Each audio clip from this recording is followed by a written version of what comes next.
عالموں کی بات عالم تک رہے، مفتی کی بات مفتی تک رہے، سید کی بات سید تک رہے۔ میں نے آپ کے جذبے کو دیکھا، محبت کو دیکھا۔ میں یہ عرض کروں گا کہ مجھ سے پہلے شیر اڑیسہ میں حضرت آل رسول نے بڑی پیاری ایک گفتگو فرمائی تھی، آپ مانو گے نہیں، اللہ کی عزت کی قسم کھا کے کہہ رہا ہوں، میری آنکھوں سے آنسو چھلک گئے تھے۔ کیا کہ صحابی کا جذبہ دیکھو، اے بابا رک جا تھوڑی دیر، اس صحابی رسول کا جذبہ دیکھو۔ کیا پوچھا یا رسول اللہ صلی اللہ علیہ وآلہ وسلم، کل قیامت میں میدان محشر میں ہم آپ کو تلاش کہاں کریں گے؟ حضور نے فرمایا مجھے تم پل صراط کے پاس تلاش کرنا، وہاں میں مل جاؤں گا۔ میرے دوستو غور تو کرو، حضرت نے جو تقریر کیا نا بہت زبردست، بڑی جامع، اور اگر آپ نے دل میں اتار لیا نا تو سمجھ جاؤ کہ آپ نے گھر بیٹھے جنت خرید لیا۔ اول وقت سے لے کر کے ظاہری وصال تک امت کے لیے روتے رہے، اتنا روئے کہ امام نے کیا کہا، اللہ کیا جہنم اب بھی نہ سرد ہوگا؟ اے میری قوم کے نوجوانوں، جو نبی اتنا روئے ہمارے لیے، کیوں؟ انہوں نے جہنم کو دیکھا، جہنم کے عذاب کو دیکھا، اور حضور کو معلوم ہے کہ میری امت بڑی کمزور ہے، نازک ہے۔ وہ تو ایسی نازک ہے کہ اگر کوئی ڈنڈا مار دے تو بیچاری تڑپ کے زمین پر گر جاتی ہے، بڑی کمزور ہے۔ اس لیے آپ کے لیے دعائیں مانگتے رہے۔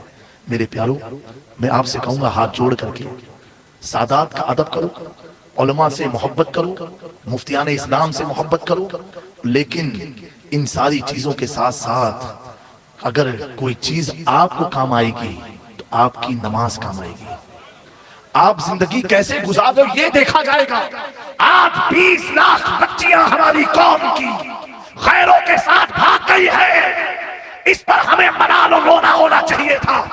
آج ہماری قوم کی بچیاں خیروں کے ساتھ بھاگ کے فخر محسوس کرتی ہے، وجہ صرف دو ہے، ایک ان کی غربت انہیں گھر کے باہر مجبور کر رہی ہے، اور دوسری چیز قرآن و سنت کے تعلیم سے اتنا دور ہو چکی ہے، انہیں نہ شرم نبی ہے نہ خوف خدا ہے، وہ یہ سمجھتی نہیں ہے کہ ہمیں ایک دن مرنا بھی ہے۔ اے میری قوم کے نوجوانوں، اپنے معاشرے میں شادی کو آسان کرو، مانگنے کی جہیز کی جو عادتیں ہیں اسے ختم کرو، اور اپنی قوم کی بچیوں کو غیروں کے ساتھ جو جا رہی ہے تم ایسے بچ جاؤ کہ قوم کی بچی تمہارے ساتھ تمہارے گھر کو آ کے بسائے۔ میرے پیاروں، بڑے افسوس کی بات ہے، یہ ایک رپورٹ ہے گوگل میں کہ 20 لاکھ بچیوں نے دوسروں کے ساتھ بھاگ کر کے شادی کر لیا ہے۔ اے میرے قوم کے نوجوانوں، اب کب جاگو گے؟ یہ جاگنے کا وقت ہے۔